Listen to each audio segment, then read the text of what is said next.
Hello दोस्तों, उम्मीद करती हूँ आप लोग अच्छे होंगे। दोस्तों, अगर आपने हमारा चैनल सब्सक्राइब नहीं किया है तो प्लीज़ सब्सक्राइब कर लें।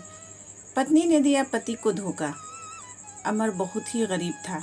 अमर का एक ही बेटा अमन था, पर वह बीवी की वजह से अपने इकलौते बेटे का भी पेट नहीं भर पाता था। अपने पिता की गरीबी से तंग आकर एक दिन अमन अपने पिता से बोला, पिताजी, इस गरीबी में आपको अपना पेट भरना ही इतना मुश्किल हो रहा है। मैं आपके लिए बोझ बन गया हूँ। क्यों ना मैं बाहर जाकर रोटी कमाऊँ, क्योंकि इस छोटे से गांव में कोई भी काम मिलना मुश्किल है। अपने बेटे को देने के लिए गरीब पिता के पास दुआ के सिवा कुछ भी नहीं था। अमर ने भारी दिल के साथ अपने बेटे को विदाई दी। अमन अपनी किस्मत आजमाने गांव से शहर की ओर चल पड़ा। शहर पहुंचने पर उसे पता लगा कि शहर के राजा की किसी और राजा के साथ लड़ाई चल रही है और राजा को नौजवानों की अपनी सेना के लिए ज़रूरत है। अमन बगैर कुछ सोचे समझे झट से राजा की सेना में भर्ती हो गया। दुश्मन राजा की सेना बहुत ही शक्तिशाली थी। उसकी सेना के सामने अमन के राजा वाली सेना का टिकना बहुत ही मुश्किल हो रहा था। इनका सेनापति सबको हिम्मत दे रहा था, पर बहुत सारे सिपाही अपनी जान बचाकर भागने लगे थे। अमन ने जिंदगी को बहुत ही करीब से देखा था। गरीबी की जिंदगी जीने से तो लड़ते लड़ते मरना ज़्यादा अच्छा है। यह सोचकर उसने पीठ दिखाकर भागने वाले सभी सिपाहियों को दुश्मन का बहादुरी से सामना करने के लिए उकसाया। तो भाग रहे सिपाही भी वापस आ गए और अपनी मातृभूमि की हिफाजत के लिए जी जान से लड़ने लगे। आखिर में दुश्मन की सेना को मैदान छोड़कर भागना पड़ा। बूढ़े सेनापति ने राजा से अमन की बहादुरी की बहुत तारीफ की। उसे बहुत सारा दौलत इनाम में दिया गया और साथ ही अपने राज में ऊंचे पद पर रख लिया गया। अब अमन राज दरबार और राजमहल का एक हिस्सा बन गया। राजा को एक बेटी थी जो बहुत ही खूबसूरत थी, पर अभी तक उसे उसकी पसंद का कोई भी लड़का नहीं मिला था, क्योंकि उसने कसम खाई थी कि वह उसी लड़के से शादी करेगी जो उसे इतना ज़्यादा प्यार करेगा कि उसके मरने पर उसकी कब्र में साथ साथ दफन हो जाएगा। और अगर उसका पति पहले मरता है तो वह भी उसी के साथ उसकी कब्र में दफन हो जाएगी, क्योंकि पति की मौत के बाद उसकी ज़िंदगी का कोई मोल ही नहीं रह जाएगा। राजकुमारी की यह अजीब सी कसम किसी भी लड़के को पसंद नहीं थी। इसी वजह से उस राज का कोई भी लड़का उस राजकुमारी से शादी करने का ख्वाहिशमंद नहीं था। पर इस गरीब लड़के को राजकुमारी से पहली नज़र में प्यार हो गया था। वह किसी भी हालत में उसे शादी करने के लिए तैयार था। राजा ने उसे बहुत समझाया कि यह सब उसके बस की बात नहीं है। जीते जी किसी और के साथ उसकी कब्र में बंद रहना इतना आसान नहीं है। शादी के लिए हाँ करने से पहले उसे अच्छी तरह सोच समझ लेना चाहिए। ऐसा ना हो कि बाद में अपना वादा पूरा न कर सके। अगर वह अपना वादा नहीं निभाएगा तो उसे मौत की सज़ा दे दी जाएगी। पर अमन अपनी बात पर डटा रहा। आखिर में राजा को अपनी बेटी की शादी उससे करनी पड़ी। काफ़ी वक्त तक दोनों पति पत्नी बहुत ही सुखी जिंदगी बिताते रहे। पर एक दिन अचानक ही राजकुमारी बहुत बीमार पड़ गई। किसी भी डॉक्टर की दवा राजकुमारी को ठीक न कर सकी। काफ़ी दिनों तक बीमार रहने के बाद एक दिन राजकुमारी की मौत हो गई। अब तो अमन को अपनी पत्नी के साथ ही उसकी कब्र में तब तक रहना था जब तक वह भूख से मर नहीं जाता।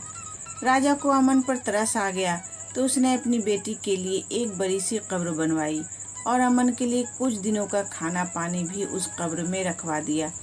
बेचारा अमन उस खाने में से बहुत ही कम खाना खाता, जिससे वह कुछ लंबे वक्त तक जिंदा रह सके, क्योंकि जीते जी मरना उतना आसान नहीं था। पर अब इस कब्र में घुट घुट कर मरने के अलावा उसके पास कोई और रास्ता नहीं था।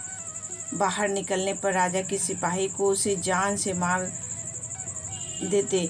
धीरे धीरे उसका खाना और पानी भी खत्म होने लगा। अब वह अपनी मौत का इंतज़ार करने लगा। तभी एक दिन उस कब्र में एक बड़ा सांप घुस गया। अमन ने अपनी तलवार से उसके 3 टुकड़े कर दिए। अगले दिन एक और सांप उस कब्र में घुसा, पर पहले वाले सांप को मरा देखकर एकदम ही वापस चला गया। फिर थोड़ी देर बाद वह सांप अपने मुंह में एक जड़ी बूटी लेकर फिर कब्र में आया और उस जड़ी बूटी को मरे हुए सांप के फन और आंखों पर रखा तो वह सांप फिर से जिंदा हो गया। और उसके देखते देखते दोनों सांप कब्र से गायब हो गए। पर वे अपनी जड़ी बूटी वहीं छोड़ गए। अमन ने सोचा कि क्यों न मैं इस जड़ी बूटी को अपनी पत्नी के मुंह पर और आँखों पर रखें, शायद वह इससे जिंदा हो जाए। उसने वह जड़ी बूटी उठाई और अपनी पत्नी के मुंह और आँखों पर रख दी। थोड़ी देर बाद उसकी मरी हुई पत्नी ने आंखें खोल दी और अपने पति को अपने पास देखकर बहुत हैरान हुई। तब राजकुमारी ने कब्र का दरवाज़ा खटखटाया तो सिपाहियों ने राजा को इसकी खबर दी। राजा ने खुद आकर उस कब्र का दरवाज़ा खुलवाया और अपनी बेटी को फिर से जिंदा देखकर बहुत हैरान हुआ।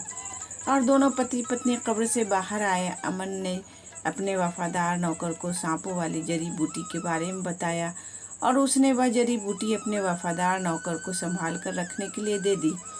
यह सोचकर कि कब इस जड़ी बूटी की ज़रूरत पड़ जाए, उस वफादार नौकर ने भी उस जड़ी बूटी को संभाल कर रख लिया। सांपों की जड़ी बूटी से राजकुमारी की आदतें बहुत बदल गई। अब वह अपने पति से इतना प्यार नहीं करती थी जितना पहले किया करती थी। अब वह बात बात में उससे झगड़ती थी। एक बार उसने अपने पति के साथ दूर देश घूमने की योजना बनाई। राजा ने उसके जहाज़ को बहुत सारी सुविधाओं से भरकर उन दोनों को रवाना किया। उस जहाज़ को चलाने वाला कैप्टन राजकुमारी को पसंद आ गया।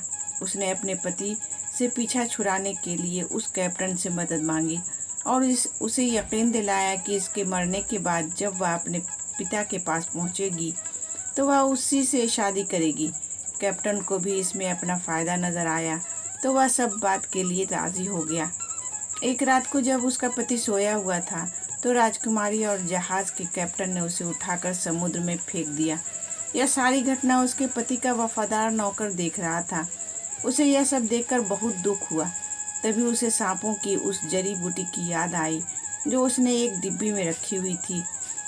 वह चुपचाप उस जहाज़ से निकला और आपातकाल के वक्त इस्तेमाल होने वाली एक नाव निकाली और उसे बचाने के लिए चल पड़ा। उधर राजकुमारी ने कैप्टन को जहाज़ वापस अपने पिता के घर ले जाने की आज्ञा दी।